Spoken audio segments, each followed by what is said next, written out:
بسم اللہ الرحمن الرحیم۔ محترم سامعین کرام، السلام علیکم ورحمۃ اللہ وبرکاتہ۔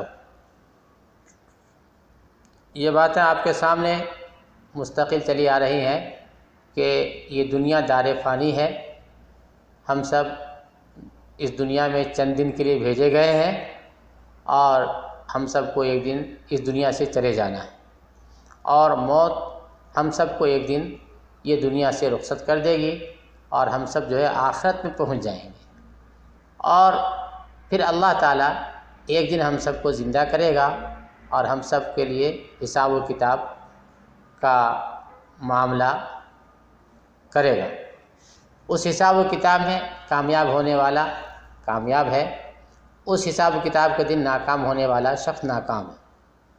تو اس کے بارے میں کئی دلائل بھی مؤلفین نے ذکر فرمائے تھے کہ مرنے کے بعد زندہ ہونا ہے، اور یہ ایک دم دلائل سے ثابت ہے۔ ان میں سے کچھ حسی دلائل مؤلفین دے رہے ہیں، یعنی ان دلائل کا تعلق یہ ہے کہ اسی دنیا میں بعض چیزوں کو اللہ نے مرنے کے بعد زندہ فرمایا، جیسا کہ کئی ایک واقعہ آپ کے سامنے آ چکے ہیں کہ اللہ نے موت طاری کرنے کے بعد بھی کچھ چیزوں کو زندہ فرمایا اسی دنیا میں۔ تو جو اللہ تعالیٰ اسی دنیا میں کسی چیز کو مار دینے کے بعد زندہ کر سکتے ہیں، تو وہ دنیا میں بھی ہم کو پہنچنے کے بعد اللہ تعالیٰ زندہ کرنے پہ جو ہے قادر ہیں، اور وہ ہم سب کو زندہ کریں گے۔ اس تعلق سے کئی ایک واقعات آپ نے سماعت فرمائے، اور ایک واقعہ آج اور بھی ہم آپ کے سامنے پیش کرنے جا رہے ہیں۔ اس واقعہ کی طرف اللہ تعالیٰ نے قرآن شریف کی سورہ بقرہ کے آیت نمبر 243 میں اشارہ فرمایا ہے۔ اس واقعہ کی تفسیر ابن کثیر میں سلف صحابہ اور تابعین کے حوالہ سے اس طرح بیان کیا گیا ہے کہ بنی اسرائیل کی کوئی ایک جماعت تھی جو کسی شہر میں رہتی تھی۔ وہاں پہ کوئی سخت وبا، طاعون جس کو پلیگ کہتے ہیں، ایسی کوئی بیماری پھیل گئی۔ یہ لوگ جو تقریباً 10,000 کے برابر تھے، لگ بھگ تھے، اور موت کے خوف سے انہوں نے اس شہر کو چھوڑ دیا اور سب کے سب دو پہاڑی کے بیچ میں آ کر کے بس گئے، رہنے لگے کہ ہم موت سے بچ جائیں گے۔ اللہ تعالیٰ نے دو فرشتوں کو بھیجا، اللہ تعالیٰ نے دو فرشتوں کو بھیجا جو میدان کے دونوں کنارے پر کھڑے ہو گئے، اور ان فرشتوں نے کوئی ایسی آواز نکالی جس سے وہ سب کے سب مر گئے۔ اس آواز کی دہشت سے وہ سب کے سب مر گئے اور ایک بھی زندہ نہ بچے۔ ان کے مرنے کے بعد آس پاس کے لوگوں کو جب اس کی اطلاع ہوئی تو وہ لوگ یہاں آئے۔ اب انہوں نے دیکھا کہ اتنی بڑی تعداد ہے، ان کو کفن دفن کرنا تو ناممکن ہے کہ اتنی بڑی تعداد کو ہم کفن دفن کیسے کریں۔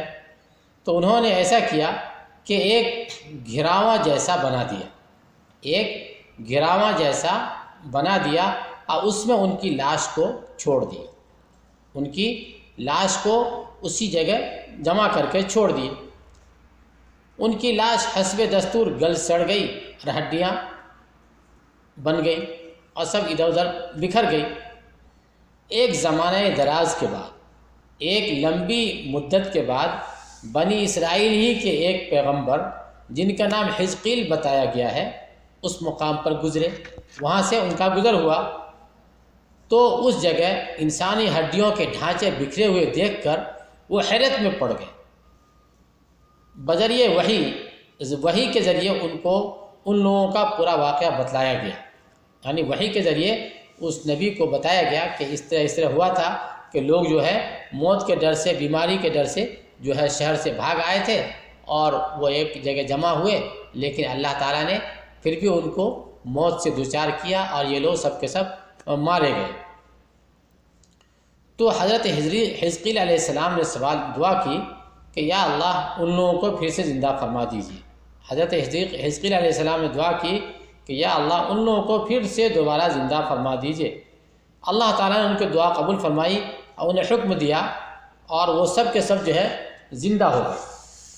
اور جب زندہ ہوئے تو وہ سب اٹھ کے آمنے سامنے جو ہے کھڑے ہو گئے اور حیرت سے چاروں طرف دیکھنے لگے، اور سب کی زبان پر تھا سبحان اللہ سبحان اللہ سبحانک لا الہ الا انت۔ یعنی یہ لوگ جب اٹھے موت سے تو ان کے زبان پہ یہ کلمہ جاری۔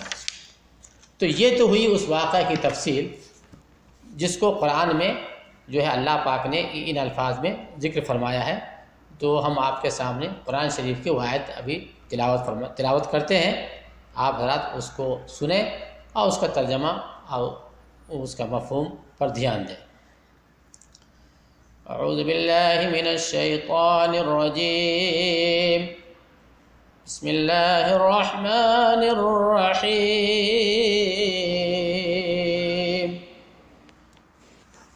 ألم تر إلى الذين خرجوا من ديارهم وهم ألوف حذر الموت فقال لهم الله موتوا ثم أحياهم إن الله لذو فضل على